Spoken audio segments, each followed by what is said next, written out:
Hello, friends, and welcome back to Stories About Entitled People. How entitled were those people? And so rude. Good on you for standing your ground, OP. So a lesson here, folks. If you ask politely, you may receive. If you're rude and sneaky about it, you shall not. But before we begin, best way to support our channel is to leave comments, like, and subscribe with the turned-on bell so you don't miss the new video every single day. Here we go. My mother would never eat that.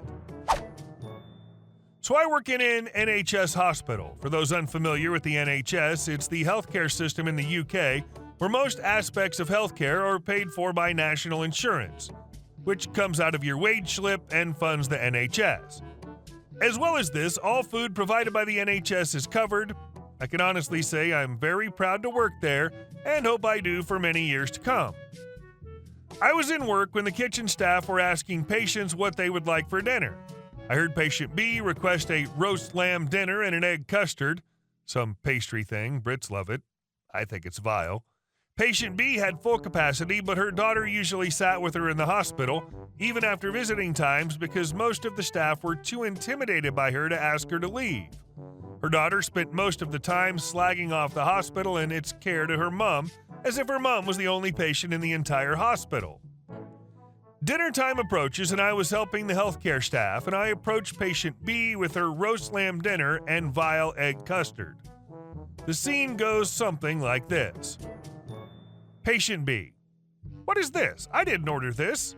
Me: "Yes, you did. You asked for roast lamb dinner and egg custard." Daughter: "I don't think so, hon. My mom doesn't eat lamb and thinks egg custard's disgusting." So one thing we agreed on: she would never eat that. Me: "Sorry, patient B, but you definitely ordered this. But if you've changed your mind, I can see what's left over on the trolley and you can pick from there. I also think there are sandwiches in the ward fridge if you want to have something light." Daughter: "How dare you? Do you think a sandwich would be enough to fill my mom for dinner? You give her the wrong order and try to palm her off with leftovers because you can't be arsed to fix it yourself? I demand you bring me a menu now." Patient B: "Listen to my daughter. I would never order this. You've clearly made a mistake." Patient A in the bed next to her: "No, she did ask for it. I heard her." Daughter: "I'm sorry. Did anyone ask for your input?" So I spoke to the manager, who told me to reorder a meal to save the ballish of them making a complaint. So I complied with their request and I brought a menu down to them, where the patient reordered the turkey dinner and chocolate cake. So I went to remove the lamb dinner that remained covered and untouched from the table. Daughter: "Excuse me, where are you going with that?" Me: "I'm putting it back on the trolley because your mom doesn't want it." Patient B: "Leave it there anyway, in case my new dinner doesn't come up." Daughter: "Yes, leave it there. I don't want my poor mother to starve." Suddenly, everything clicked into place. Patient B clearly ordered the dinner time meal for her daughter, then would proceed to kick off when the wrong meal was given to her. So when she got the right one, she assumed I'd leave the wrong one there, so the daughter would have a free meal. She thought I'd be too scared because her daughter was intimidating AF and would leave both meals at her bedside. Me: "Sorry, but if your mom doesn't want this dinner, it has to go back onto the trolley. Just in case we have new patients arriving," which was bullcrap because we had no new patients scheduled to come up. Daughter: "This is disgusting. What's going to happen if her new dinner doesn't come up? She'll starve." Me: "But I thought you said she would never eat this. If she wasn't going to touch it, why would you make me order her a meal?" Patient B: "And I thought you were such a lovely girl. You're going to leave me hungry now." Me: "No, I won't, Patient B. Your dinner has arrived." Daughter: "I told you, leave the lamb dinner here." I very calmly went over and lifted the tray off the bedside table and placed it back on the trolley. I watched the daughter fume and scowl as I placed it in the trolley and went to the hot counter to bring Patient B her new dinner. I even ordered an extra side of gravy just in case. I went over with the new dinner and placed it on the table next to her. Me, sickly sweet: "Anything else I can get you?" Daughter: "Just get out of my face, now." Just as I was walking away, Patient A's sister came out. A's sister: "Excuse me, I've been sat with my sister all day and I'm a bit peckish. I've not had enough money with me for tea in the canteen. Would it be possible for me to have a sandwich off the trolley if there's any left over?" Me, looking over at B's daughter. Well, as luck would have it, there's a spare lamb dinner going if you want it. Sister. Oh, no, I couldn't. Honestly, a wee sandwich is all I want. Me. No, I insist. It's not been touched and it's still covered, so it'll still be warm.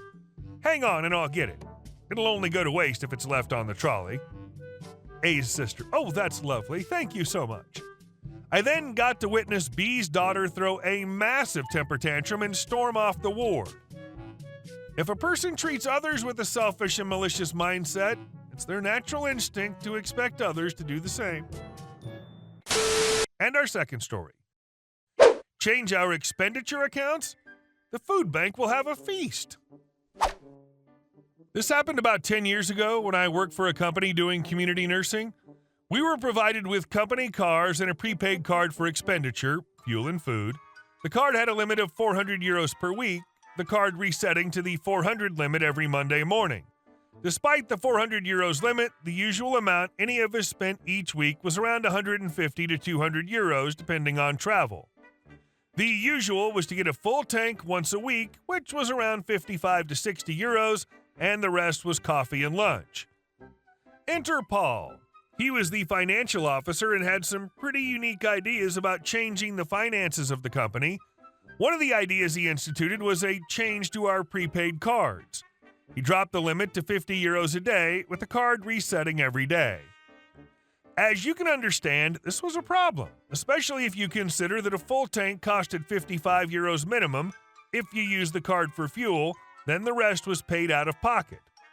We couldn't be reimbursed for the money because you have a company card, learn to use it more efficiently. Initially, most co-workers were spending 30 euros on fuel and refueled 2 or 3 times a week. But not me. While my malicious compliance tendencies were natural during my Navy service, were honed to perfection by a couple of Master Chiefs. I decided to spend each day 20 euros for fuel, some days less, pay for my own coffee out of pocket, and spend the rest at lunch. I used to patron a grill and barbecue place that had a catering side. They also volunteered for a local food bank and kitchen. The owner had grew up dirt poor and liked to help. A lot of clients would buy something and add a little extra to an open tab for the food bank. Then the catering will go each Sunday and provide food for the homeless and the poor using the tab and funds from the owner. So I went there every day, got something to eat, and the rest of the amount until 50 euros would go to the tab. I started rising at least 90 euros a week for the food bank. I hit the limit every day, costing the company 250 euros a week from 150.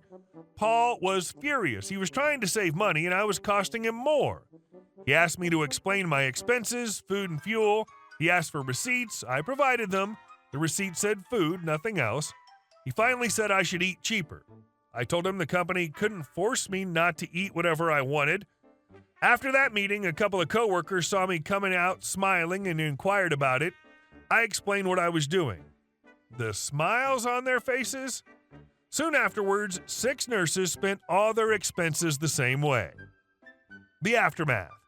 This went on for 2 months. Paul was livid because now he was losing even more money. The solution came unexpectedly. Unbeknownst to all of us, the owner of the company was a major contributor to the food bank. He knew about the restaurant helping out and had seen the richer buffets. He asked the owner of the restaurant about it, and he said a few nurses had started coming, raising the tab, at that point 600 euros minimum. The owner put 2 and 2 together. I was called in for a meeting with the owner. I was anxious because I didn't know what it was about. When I got there, Paul was also there. During the meeting, Paul explained how he was losing money, but he couldn't do anything about it. I explained what our grievance was and how we took advantage of it. Paul replied we shouldn't game the system for something so stupid as a food bank. The owner stopped the meeting right there. He reinstated the old system for expenditure. He reprimanded both of us for the whole mess, me a bit less, and informed me that if I make a donation for the food bank to notify him and he'll match it. The final result was getting our old system back, which we didn't abuse, a weekly donation to the food bank, and a major Easter Sunday barbecue for the food bank sponsored by the company. Paul lasted only another 3 months because his penny-saving ways dropped the quality of care we could provide. I stayed with the company until it was sold to new owners who were more like Paul, but that's a story for another subreddit. Yeah, Paul had switched to a fuel card. cheaper per gallon, plus a lower limit card for food, he would have saved money and not upset the staff. And our last story. Condo association tries to ban kids during summer, parents fight back. Not a homeowner, but my condo association is basically run by a collective of old lady Hitlers. They made a ton of annoying, stupid rules over the years, but one in particular came about during summer about 6 years ago or so. Notices were placed around the complex in late spring, informing all parents that their children must attend summer camp or otherwise go on vacation for the majority of the summer. They didn't want any kids in the complex over the summer, and if your child was found to be staying at home during the summer, then you would be fined every day that your child was not gone. Needless to say, parents were not okay with this. There was a group of parents that barged into a condo association meeting and demanded to know what the F this was all about, and the old bats outright admitted that it was because they didn't want any children running around the property or using the pool, making a bunch of noise and ruining things for them. The parents collectively told the association to F off. A few days later, there were new notices.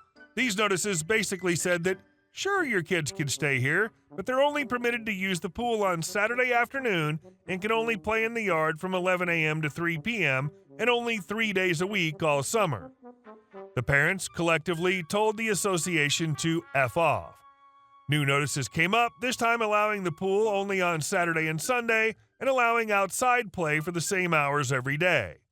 The parents collectively told the association to F off. No new notices came up for a while, but as summer break finally set in, everyone found that there was now a padlock on the pool gate, and notices now claimed that the pool was closed for repairs.